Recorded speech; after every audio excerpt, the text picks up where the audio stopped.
Imagine this. You're scrolling through your favorite social media feed, right? hmm And suddenly, a familiar face pops up. Yeah, it could be a celebrity you follow, maybe even someone you actually know. But they're saying something completely out of character, promoting some product that just feels, well, off. Or maybe it's an audio recording. Sounds like a public figure delivering some message that makes you instantly angry or shocked. Exactly. And then later, you find out, nope, it wasn't them at all. That creepy feeling you get when something looks and sounds so real, but your gut is just screaming fake because it's just slightly off. Yeah, that's the uncanny valley, isn't it?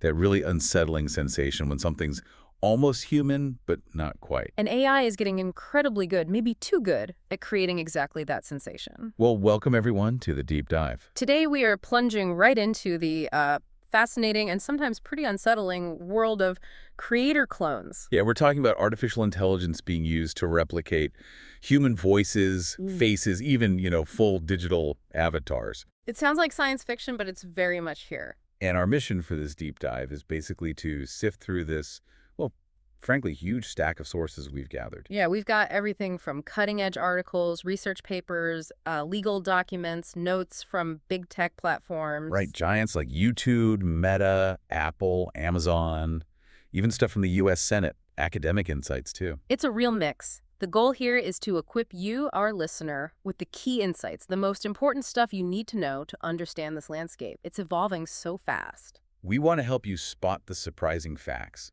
break down what it all means for creators, for us as consumers, really for society as a whole, help you navigate this new digital world. And it's compelling, isn't it? Because this isn't just about the tech itself, it goes deeper. How so? It's really about authenticity, trust, and ultimately, who gets to control our digital identities? That's a huge question. So it's about making sure you feel properly informed, quickly and thoroughly. Because telling reality from synthetic stuff is getting harder, but it's absolutely critical. Couldn't agree more. The rise of the digital double. What are creator clones? Okay, so to really get into this, we need to start with the basics. What exactly are we talking about when we say creator clones? What forms do they take? Right. So at its core, a creator clone is basically when AI is used to convincingly replicate human attributes.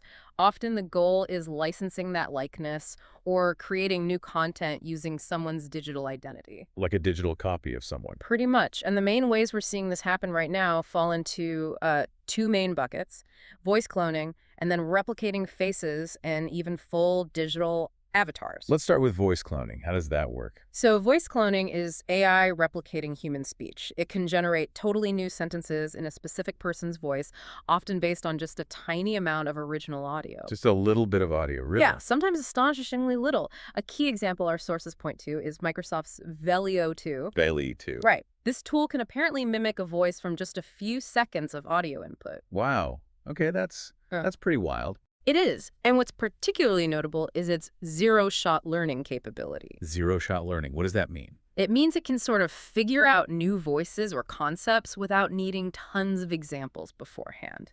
A bit like how humans can infer things from minimal context. So it learns really fast, basically. Exactly. And Microsoft, well, they recognized how powerful this was and maybe how risky. They actually decided not to release Veli 2 publicly, cited potential risks. It says a lot, doesn't it? That the creators themselves were wary. It really does. It shows they understood the potential for misuse right away. Okay, so that's voice. What about the visual side? The faces, the digital puppets you mentioned? Right, the visual aspect. So this involves AI generating faces or even complete digital representations of people that can then be animated, like digital puppets. And are companies actually using this? Oh, yeah. Synthesia is a really big name here. They actually achieved unicorn status, valued over $1 billion. Wow. And what's their main thing? Their tech is mostly geared towards creating professional-looking marketing materials or internal company presentations. They offer these super realistic digital presenters, basically AI models that can deliver scripts. So instead of hiring an actor, you use a digital one. Pretty much. And this leads us to that broader term that often gets thrown around, especially when things get misused: deep fakes. Right, deep fakes. That term comes up a lot. What's the sort of official definition?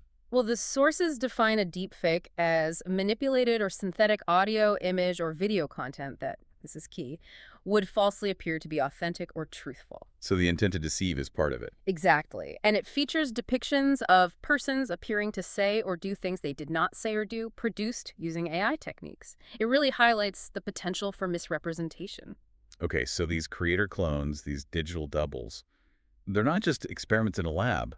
They're actually out there being used now. Definitely. They're being actively employed in ways that really impact us already. So where are we seeing them most commonly? Well, it's a great question because they're cropping up in some perhaps surprising places. One of the big ones right now, audiobooks. Audiobooks? Seriously? Like AI reading books instead of human narrators? Yes, exactly. Apple Books, for instance, they quietly launched AI-narrated audiobooks. Quietly. So they didn't make a big announcement. Not really, it sort of just appeared. Initially, they used it for romance and fiction genres. They even gave the AI voices names like Madison and Jackson. Madison and Jackson. Yeah. And later they added Helena and Mitchell for nonfiction titles. And why would they do this? What's the benefit? Well, the motivation seems pretty clear. It dramatically lowers the cost and speeds up production time. This makes audiobooks way more accessible, especially for smaller publishers or independent authors who maybe couldn't afford a human narrator before. Okay, that makes sense from a business perspective. But do they tell you it's an AI? Yes, Apple is being transparent about it. The sources say there's a notice present on digitally narrated audiobooks, so you should know if you're listening to Madison or a real person. That's good. But what about the other big players, like Audible? They're huge in audiobooks. Right. Audible, which is owned by Amazon, takes a completely different stance. Their rule is explicit. Audiobooks must be narrated by a human, full stop. Interesting contrast. So, no AI voices on Audible. Nope.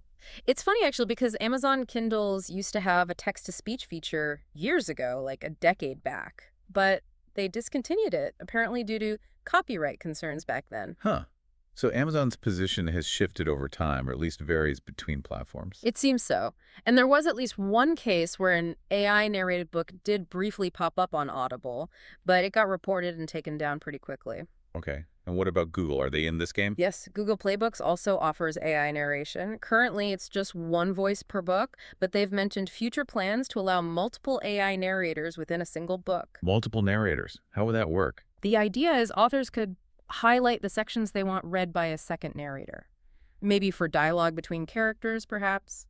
It suggests they're aiming for a more dynamic, maybe even conversational, AI reading experience down the line. It's fascinating how different the approaches are.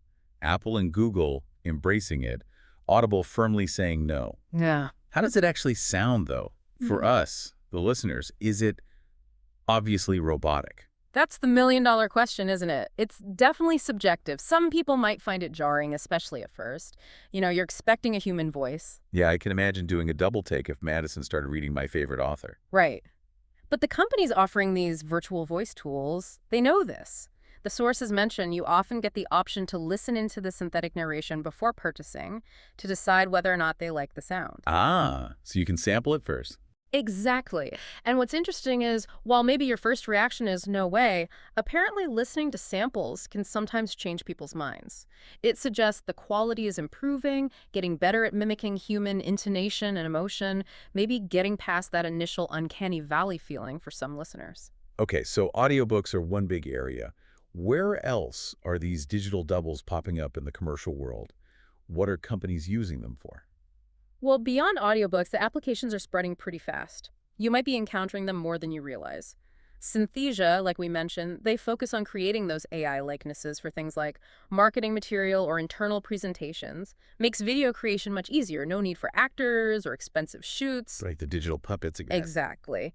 Then you have companies like DID. They offer AI dubbing, which can translate videos into like over 29 languages using synthesized voices that match the original speaker's style. Wow, that's useful for global companies. Totally. And DID also provides things like training templates, sales templates, marketing templates, basically tools to create engaging, personalized, AI-driven video content at scale. And are there others doing similar things? Oh, yeah. Resemble AI is another big one. They offer a whole suite. voice cloning, text-to-speech, speech-to-speech, which can modify existing speech, voice design, and multilingual support for over 60 languages. 60 languages, that's impressive. Do you know what kind of projects they've worked on? Yeah, their case studies are pretty interesting. For example, they did a project called Personalization with Zomoto and TrueFan that involved sending out 350,000 personalized AI messages. Imagine getting a message seemingly from a celebrity tailored just for you. Whoa, okay. They also worked on Crayola Adventures, which actually won an Apple Design Award in 2024. Another one called Fabler, which creates AI-powered bedtime stories. AI reading bedtime stories. Huh. Yeah. Think about AI voices potentially becoming part of childhood routines. These examples really show how diverse and deeply embedded these commercial uses are becoming, often in ways we might not even notice day to day. Okay, let's shift gears a bit, because using AI for marketing or audiobooks is one thing. But where this technology gets really provocative and potentially quite disturbing is when it involves the human toll. Impersonations, putting words in people's mouths. This is where we get into really murky ethical waters, isn't it? Consent, legacy, authenticity, it all comes crashing together. Exactly. What happens when AI is used to make it seem like someone said something they never actually said, especially someone well-known or even deceased? A really prominent and controversial example of this was the Anthony Bourdain documentary Roadrunner. Oh, I remember hearing about that. What happened there? So the filmmaker, Morgan Neville, admitted he used AI to recreate Bourdain's voice, specifically for 3 quotes that came from Bourdain's emails, things he'd written but never spoken aloud on tape. How did they do it? Neville said he fed more than 10 hours of Tony's voice into an AI model. 10 hours to get enough data to synthesize those few lines. And what was the justification? Yeah. Did he get permission? This is where it gets complicated. Neville claimed he checked with Bourdain's widow and his literary executor and said they were cool with that. He argued Tony would have been cool with that, and his defense was basically, I wasn't putting words into his mouth, I was just trying to make them come alive. Essentially, using AI to speak Bourdain's own written words in his own synthesized voice. But did the family actually agree? Well, that's the twist. Bourdain's widow later came out publicly and denied she ever gave approval for the AI voice. Ah, okay, so major controversy. Huge ethical debate erupted. Critics immediately jumped on it, asking, what other documentaries are there going to be with falsified voiceovers getting influential dead figures to say things they never said? The core issue wasn't what was said, it was his own writing, but the method of delivery. Using AI to create a performance he never gave. That's a really chilling prospect, isn't it? Especially for historical figures whose words carry so much weight. And it's not just about people who've passed away, right? Living celebrities are dealing with this too. Absolutely. The ease of replicating digital likenesses and voices for scams or misinformation is a massive concern now. Tom Hanks, for instance, had to publicly warn people. What happened with Tom Hanks? He put out a message saying basically, don't fall for AI version of me promoting dental plan. There was a deep fake ad using his synthesized voice and likeness going around online, completely without his permission, trying to sell dental plans. Unbelievable. Using his image for that. And Joe Rogan, the podcaster, he's talked about this too. He sees a very slippery future ahead with deepfake podcasts making it almost impossible to know what's real. Yeah, I can see that. And what about someone like Elon Musk? He's everywhere online. He is apparently one of the most frequently impersonated celebrities online. There are tons of scams using deepfakes of him, promoting everything from meme coins to cookware, apparently. Cookware. Yeah. Seriously. Seriously. These scams often use pretty sophisticated deepfake videos or audio where an AI Musk seems to be endorsing some fake product or dodgy investment scheme, trying to leverage his fame to trick people out of money. 2, the ethical tightrope, navigating misinformation, deception, and bias. Okay, so we've seen the range from legitimate commercial uses to outright impersonation and scams. But looking at the bigger picture, what are the core problems this tech introduces? It feels like it goes way beyond just tricking fans of celebrities. It really does. I mean, the fundamental issue, the core problem, is the huge potential for widespread deception and manipulation. And the consequences could be massive, societal even. How so? Well, AI-generated content, especially the really convincing stuff, has the power to skew public perception and affect a voter's choice, according to some sources. That directly undermines both the electoral process and the legitimacy of its outcomes. So interfering with democracy itself. Potentially, yes. The real danger is in how realistic this synthetic media can be, making individuals appear to say or do things they never did. It blurs the lines so effectively. And it spreads so fast online. That's what makes it worse. This stuff can go viral on platforms like X, TikTok, Instagram, YouTube, reaching millions almost instantly, often much faster than corrections or debunking can catch up. That's genuinely alarming, especially thinking about politics. Have we actually seen examples of this kind of political manipulation happening already? Unfortunately, yes, it's not hypothetical anymore. A really striking example was that robocall incident during the New Hampshire primary earlier this year. The Biden robocall. That's the one. Yeah. It was described as an unlawful attempt at voter suppression. They used an AI-generated voice impersonating Joe Biden, even using his phrase, "What a bunch of malarkey." What did the call say? It told over 20,000 voters in New Hampshire to save your vote. It falsely claimed that voting in the primary would somehow prevent them from voting in the general election later. Wow. That's blatant interference. Totally.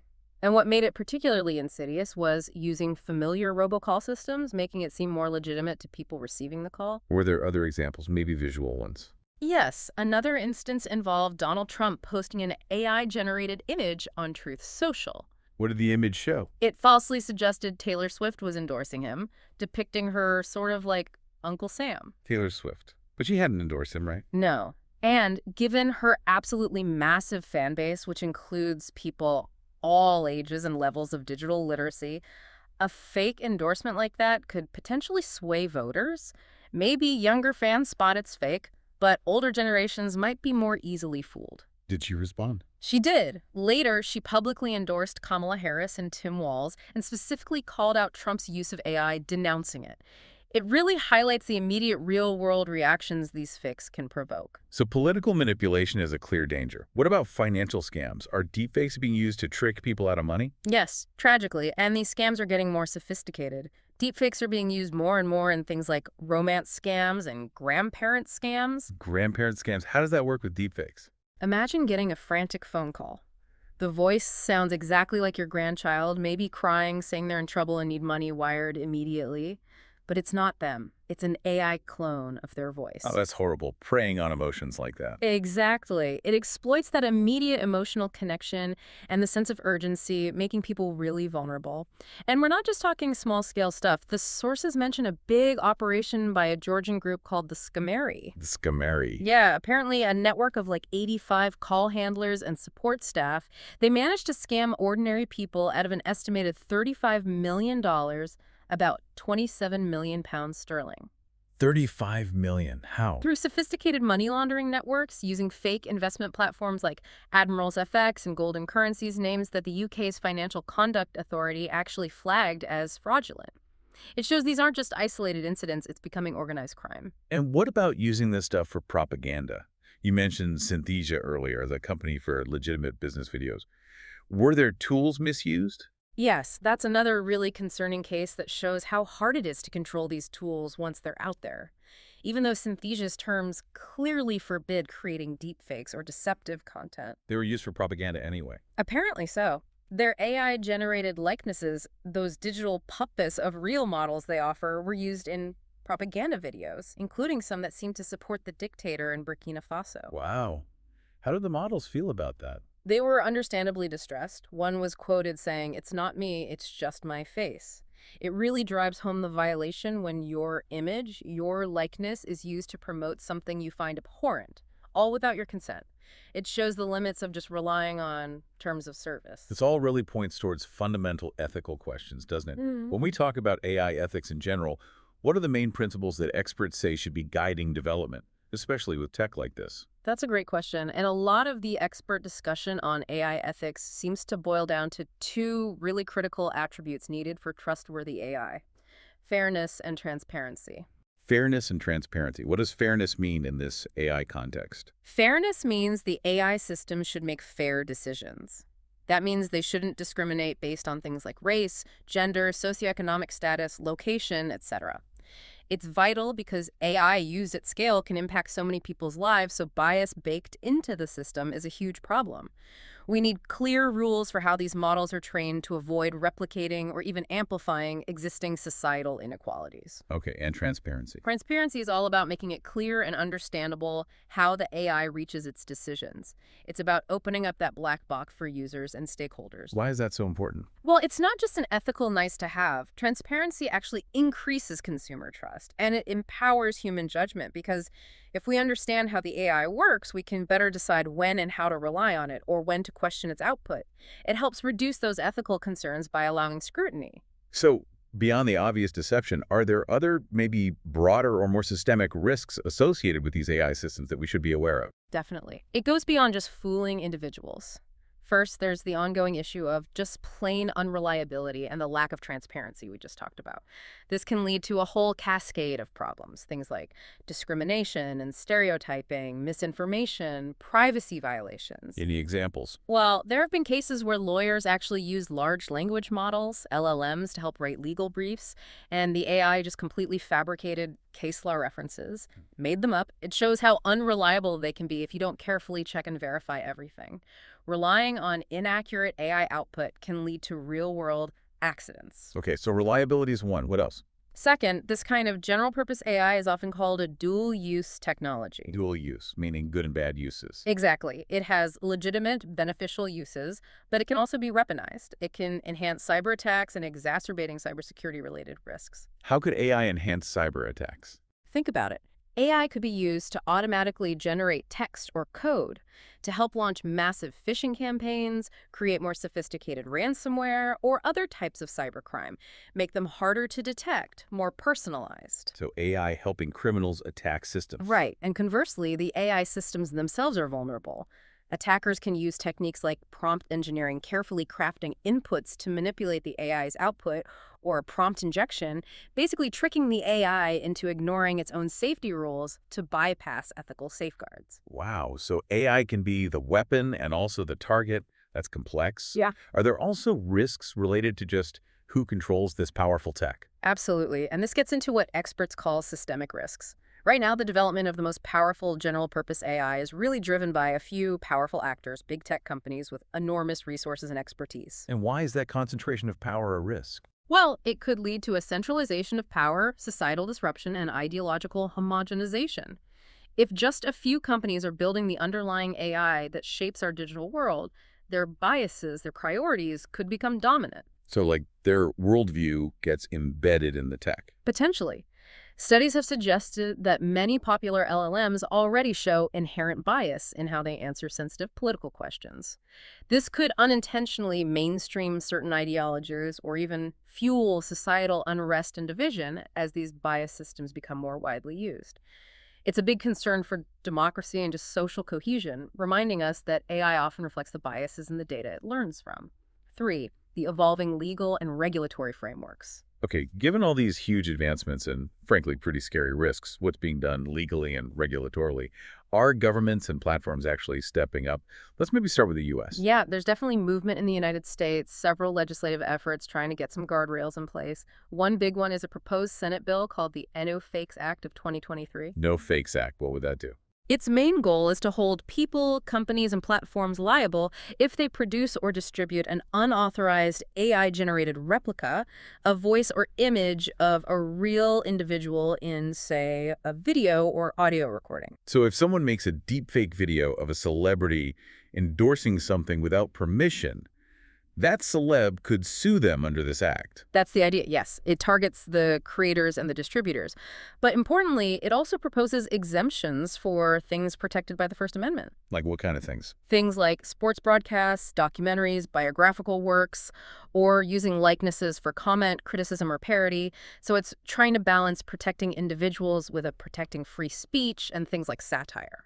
Okay, so that targets unauthorized replicas. You mentioned scams earlier. Is there anything specific aimed at AI-driven fraud? Yes, there's another proposed bill called the No AI Fraud Act. It's designed to complement No Fakes. How does it complement it?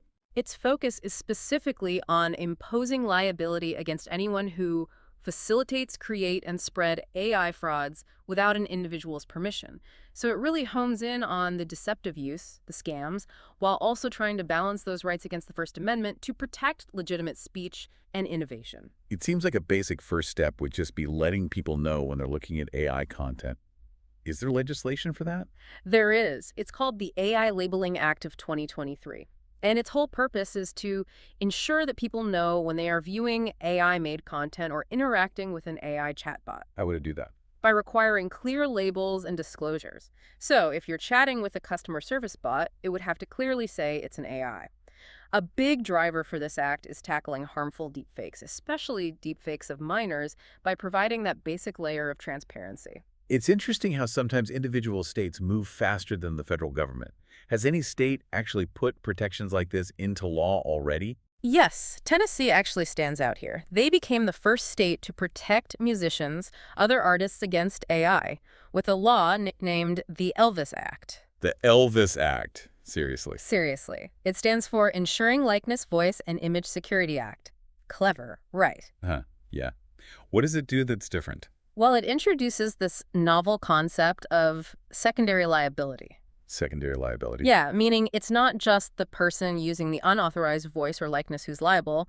The law says someone can also be liable if they publish, perform, distribute, transmit, or otherwise make available to the public an individual's voice or likeness knowing it wasn't authorized. Okay, so spreading it makes you liable too. Right. And crucially, it also covers distributing an algorithm, software, tool, or other technology, service, or device if its primary purpose is to produce these unauthorized AI replicas. Whoa. So that could potentially make the developer of the AI cloning tool liable, not just the person using it badly. Exactly. That's a potentially huge step, holding the toolmakers accountable too. Beyond these specific acts about likeness and labeling, what about broader legal areas, like copyright? How does AI fit in there? That's another huge can of worms.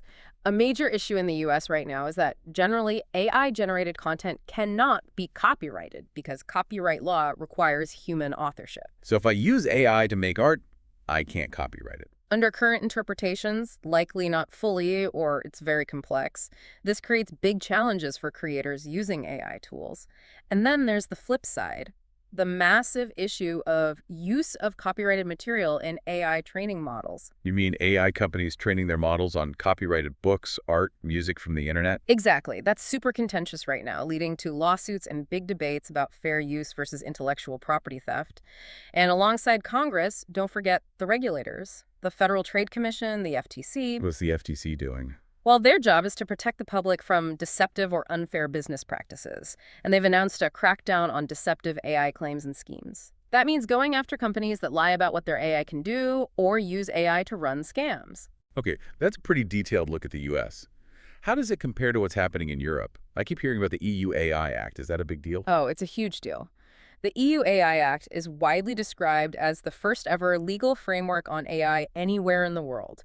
It lays down harmonized rules, meaning consistent rules across all EU member states, specifically to address AI risks. It actually entered into force just recently in August 2024. And what's its main goal? Its core purpose is to ensure that AI systems respect fundamental rights, safety, and ethical principles. It gives AI developers and the companies using AI deployers clear requirements and obligations for specific uses of AI. Is it expected to influence things outside Europe? Very much so. Many experts believe it's set to become a global benchmark for AI regulation. This is often called the Brussels effect. The Brussels effect? Yeah, the idea that because the EU is such a massive market, companies worldwide often adopt EU standards just so they can operate there. So EU rules effectively become global standards. The AI Act's broad scope, detailed rules, and legally binding nature make it really prominent. So what does this landmark EU Act actually forbid? Are there types of AI that are just banned outright? Yes, it explicitly bans AI systems considered to pose an unacceptable risk to people's safety, livelihoods, or rights in the EU. What counts as unacceptable risk? Things like AI using subliminal techniques, manipulative methods people aren't consciously aware of to distort behavior. Also banned is real-time biometric identification in public spaces by law enforcement, with very narrow exceptions. Basically, using AI for mass surveillance in public is largely prohibited. These are seen as too dangerous for society. Okay, so some things are banned. Then what about systems that are allowed but considered risky?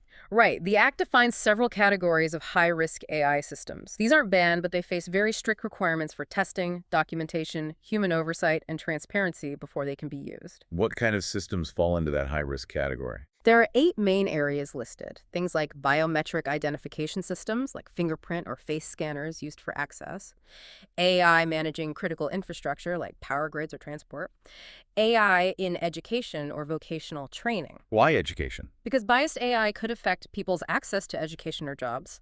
Similarly, AI used in employment for hiring, promotion decisions is high risk. Also, AI used for access to essential public services, like scoring benefits applications. Makes sense. What else? AI used in law enforcement, like predicting recidivism risk, systems used in migration and border control, and AI involved in the administration of justice are all high risk. Basically, areas where AI errors could have severe consequences for people's fundamental rights or safety. Any other criteria for high risk? Interestingly, yes. The Act also says that very powerful general-purpose AI models, think the big foundation models like GPT-4, might also be deemed high risk if they were trained using an enormous amount of computing power measured in something called FLOPs, floating point operations. If it's over 10 to the 25th FLOPs, it might automatically trigger high-risk obligations due to its potential scale and impact. Wow, okay. We talked about transparency being key earlier. How does the EU Act handle transparency, especially for deepfakes? Transparency is a really central pillar. Article 50 of the Act has specific rules. It says providers and users must disclose when people are interacting with an AI system, like a chatbot, or when AI is analyzing biometric data, like your face scan. You have a right to know. And for deepfakes specifically? Crucially, for deepfakes, AI-generated or manipulated images, audio, or video deployers shall disclose that the content has been artificially generated or manipulated, so a clear label is required by law. What about the big AI models themselves, the ones used to build other AI systems? Does the Act regulate them too? Yes. Article 531 puts obligations specifically on the providers of these general-purpose AI models. They have to maintain up-to-date technical documentation about how the model works, provide information to downstream AI system providers about its capabilities and limitations. Anything about copyright? Yes, they have to implement a strategy to comply with EU copyright law, including through state-of-the-art technologies, which likely implies needing systems to track or filter copyrighted training data. And, very significantly, they have to publish a summary of content used to train the model. A summary of the training data. That sounds huge for transparency. It could be. It aims to give some insight into what the model learned from, which could help identify potential biases or copyright issues. Okay, so that's government stepping in. What about the tech platforms themselves? YouTube, Meta, TikTok. Are they just waiting for laws, or are they making their own rules? No, definitely not waiting. Most major platforms are actively implementing their own policies and technologies, recognizing they play a huge role in how this content spreads. It's often a multi-pronged approach. Let's take YouTube first. What are they doing? YouTube has rules for both viewers and creators. For viewers, they encourage discernment and tell people to look for platform tags that creators are supposed to add. For creators, the responsibility is definitely on them to disclose if their content is significantly altered or synthetically generated, and they have to use YouTube's tagging tool. What happens if creators don't disclose? There can be penalties, including content removal and suspension from the YouTube Partner Program, which means they lose monetization. Can people request removal of deepfakes of themselves? Yes, YouTube has a process for requesting removal of videos that simulate identifiable individuals. But they say the review process is tricky. They have to consider things like whether it's parody or satire, if the person is uniquely identifiable, and whether it features a public official or well-known individual where the bar for removal might be higher. They're also developing tech called LikenesID to help automatically match faces and voices across the platform to aid detection. Okay, what about Meta, Facebook, Instagram, Threads? Meta is using labels like Imagined with AI for content made with their own generative AI tools. And they've committed to labeling content detected as AI-generated from other companies' tools, too, relying on industry standards for detection. How do they decide what gets labeled? They describe a multi-pronged approach. They look for technical markers indicating AI generation, but also focus on labeling content with significant changes or content that depicts photorealistic humans. And notably, Meta has joined the steering committee for C2PA, that big industry initiative for content authenticity. And TikTok. They're huge, especially with video. TikTok was actually highlighted as the first social media platform to support content credentials, that C2PA standard. So they're actively labeling AI-generated content using those embedded markers. Their community guidelines also explicitly prohibit impersonation and covert influence operations, and they say they take action against that kind of stuff. What about X, formerly Twitter? X talks about using content moderation systems that blend automated and human review. They aim to mitigate risks while, they say, protecting freedom of expression. Their transparency reports, especially under the EU's Digital Services Act, detail actions they take against things like misleading and deceptive identities, scams and/or fraud, and platform manipulation and spam, which would include problematic AI content. You mentioned C2PA and content credentials a couple of times. Can you explain what that initiative is exactly? Sounds important if multiple platforms are joining. It really is crucial. Content Credentials is an Adobe-led initiative, but it involves a whole coalition. Google, Microsoft, Meta, TikTok, LinkedIn, OpenAI, major camera manufacturers, news organizations, a lot of big players. And what's the goal? The goal is to provide critical information about how a piece of digital content was made, what edits were made, and who created it, especially needed now with the surge in AI content. How does it work technically? It works by embedding secure, tamper-evident metadata based on the C2PA standard directly within the digital file, like an image or video. Think of it like a digital nutrition label or a verifiable logbook attached to the content. So you can click on it and see its history. Exactly. It can show where the content originated, what tools were used, including AI tools, and what changes were made along the way. It provides a verifiable chain of provenance, making it much harder for deep fakes or manipulated content to circulate without any trace of their origin. That sounds really promising. Finally, what about the companies actually making the AI tools? Like 11 Labs for voices or Synthesia for avatars. Are they putting limits on how their own tech can be used? Yes, generally they are. Looking at their terms of service is really revealing about the risks they see and the responsibilities they're trying to manage or sometimes push onto the user. Let's take 11 Labs, the voice cloning company. What do their terms say? 11 Labs has a pretty strict prohibited use policy. It explicitly bans using their service to research and develop products, models, or services that compete with 11 Labs.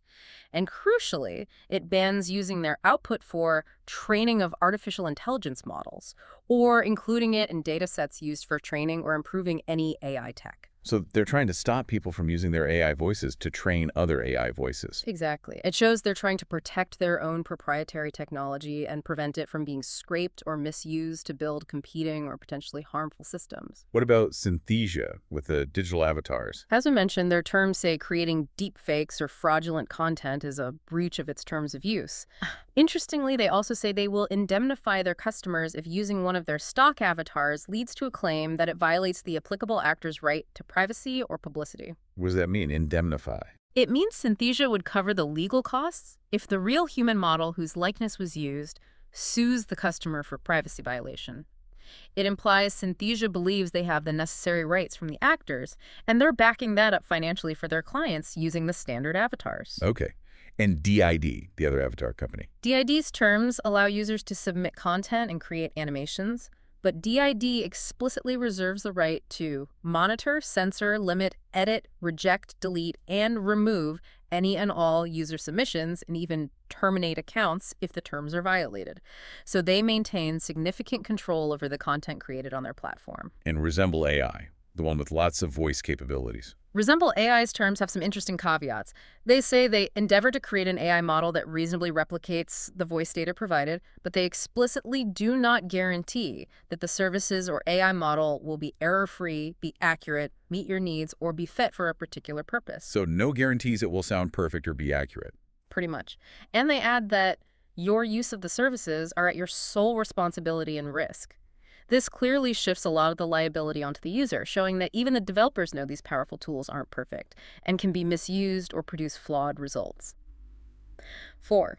The challenge of detection and disclosure. Okay, so we've got laws being proposed, platform policies being rolled out, even the AI developers are setting rules.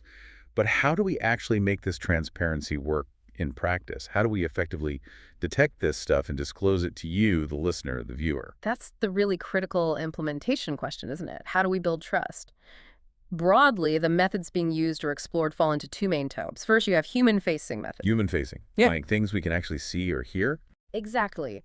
These are disclosures designed for us, the audience, to directly notice. Think of those platform tags like Meta's Imagined with AI label, or maybe a short message before video starts, an interstitial, or info in the description, bylines, profile info, maybe annotations on screen. It's all about making the AI involvement obvious to the person consuming the content. Okay, that makes sense. What's the second type? The second category is machine-readable methods. These are generally invisible to the naked eye or ear. We're talking about things like digital watermarks or metadata embedded directly within the file itself. Like the C2PA content credentials we discussed. Precisely, that's a prime example. The idea is that the information about the content's origin, its provenance, travels with the file no matter where it gets copied or shared online. It's designed to be persistent and verifiable by software. So given these two approaches, what do experts think is the best way forward? Is one better than the other, or is it a mix? The ideal scenario, according to many sources, really prioritizes those standardized, machine-readable, robust, and tamper-resistant watermarking methods, like C2PA, coupled with efficient detection systems. Why favor the machine-readable approach? The thinking is that these methods should ideally be applied right at the point of content creation and distribution, the moment the AI generates the content. This is seen as potentially more reliable and scalable than just relying on visible labels, which can be easily missed or maybe even deliberately removed. Embedding the info in the file makes it harder to tamper with and allows automated systems across the internet to check authenticity. Okay, that sounds like a good goal, a kind of digital fingerprint. But I imagine putting that into practice across the entire internet is, well, challenging. What are the big hurdles and limitations? Oh, absolutely. The practical challenges are immense. First off, let's talk about the accuracy of detection tools. Even with watermarks, the tools designed to detect them, or to detect unwatermarked AI content, aren't perfect. Experts warn that high-stakes content decisions, like taking down content or banning users, cannot rely solely on potentially inaccurate and uninterpretable technical signals. So the tech isn't foolproof. Not yet, maybe never completely. These tools should be seen as one signal in the human process of assessing authenticity, intent, and harm, not something that can independently come to conclusions. They're an aid for human moderators, not a replacement. What about the human-facing labels? Any downsides there? Yes, the big one is human overwhelm. Think about it, if everything potentially touched by AI gets a label, do we just start ignoring them all? The concern is that human-facing methods tend to shift responsibility to the end user, who may already be overwhelmed with too much information and too many choices. Label fatigue is a real risk. And the technical side of watermarking. Is that easy to implement? Not at all. There are significant technical challenges. Implementing robust watermarking universally requires significant effort and resources across all sorts of different software platforms and file types. And even if you have a watermark, its usefulness depends on having detection tools that are widely available and adopted, which isn't guaranteed. Yeah. Statistical watermarks, which are harder to remove, are often resource-intensive to create and check, and even they can potentially be compromised or altered by determined attackers. It's a constant tech arms race. Does all this tracking and labeling raise privacy flags? We're already worried about surveillance online. That's a huge concern. Privacy concerns are definitely part of the debate. The very act of watermarking, especially if it involves, say, extensive tracking of the entire editing process in Photoshop, including every step of the creator, could cross a line. Critics argue it could lead to unnecessary surveillance of designers and content creators, which threatens privacy. How could it threaten privacy? Well, imagine if that detailed log could expose political activities or reveal sensitive information about who created what content, especially for activists or journalists in risky situations. There's a real tension between the desire for transparency and the right to privacy and anonymous expression. And finally, who actually enforces all this? Who makes sure the labels are applied, the watermarks are checked? That's the enforcement burden. Who carries it? Some advocate for what they call slow AI solutions. Slow AI. Yeah, the idea that maybe labeling and detection systems for generated content could be tested for effectiveness before an AI system is rolled out. A technology would only be allowed onto the market after ensuring that potential harms, like undetectable deepfakes, have been addressed first. It shifts the burden onto the developers before release, rather than trying to clean up the mess afterwards. So ultimately, who is responsible right now for disclosure?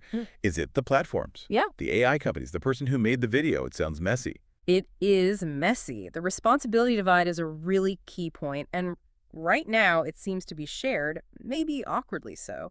Platforms like YouTube and Meta definitely put a lot of responsibility on the creator. They require them to disclose and tag their synthetic content. But the platforms also do their own detection, right? Yes, they also implement their own detection tools to try and catch stuff that creators don't label properly. But the sources point out the inherent downfall here. Because the responsibility is on the creator to actually disclose, inevitably, there are people who will upload and not properly identify this content. So we can't just rely on creators always doing the right thing. Probably not entirely, which is why the sources conclude end users need to be discerning. We, as consumers of information, still need to be critical, to do our own due diligence, and not just blindly trust everything we see or hear, even with labels and watermarks potentially in place. It really feels like the technology is just moving so incredibly fast, maybe faster than our ability to create rules or even fully grasp the implications. Is that the core attention here? I think that captures it perfectly. The AI capabilities are leaping forward, creating these entirely new ways to generate content, replicate identities, while our laws, our social norms, our ethical frameworks are all scrambling to catch up and figure out where the boundaries should be. So we've taken quite a journey today through this world of creator clones. We've seen the innovative uses like in audiobooks and marketing. But also the really critical ethical challenges around deception, manipulation, privacy. And we've looked at this complex web of laws, regulations, platform policies, all trying to bring some order and transparency. So what does it all boil down to for you listening right now? Well, it really means the future of what digital identity even means and who we trust online is being hammered out as we speak. Yeah, shaped by the choices AI developers make, the laws governments pass, and maybe most importantly, how critical and discerning you become as a consumer of information. Whether you're a creator thinking about using these tools or just someone scrolling through feeds online, understanding these creator clones, this synthetic media, is becoming absolutely essential just to navigate the digital world. It really is. And maybe here's a final thought to leave you with, something to chew on. If AI gets to the point where it can perfectly replicate a voice or a face so well that it's truly indistinguishable from the original, Yeah. does authenticity then become less about who actually created it and more about whether we choose to believe it's real or not? Mm. What does that shift mean for how we trust anything in the digital age? That is a profound question, isn't it? What does authenticity even mean then? Something to think about. Definitely. And with that, we really encourage you to stay curious, stay critical, stay diligent about the stuff you encounter online. Keep engaging with these complex but incredibly important topics as they continue to unfold.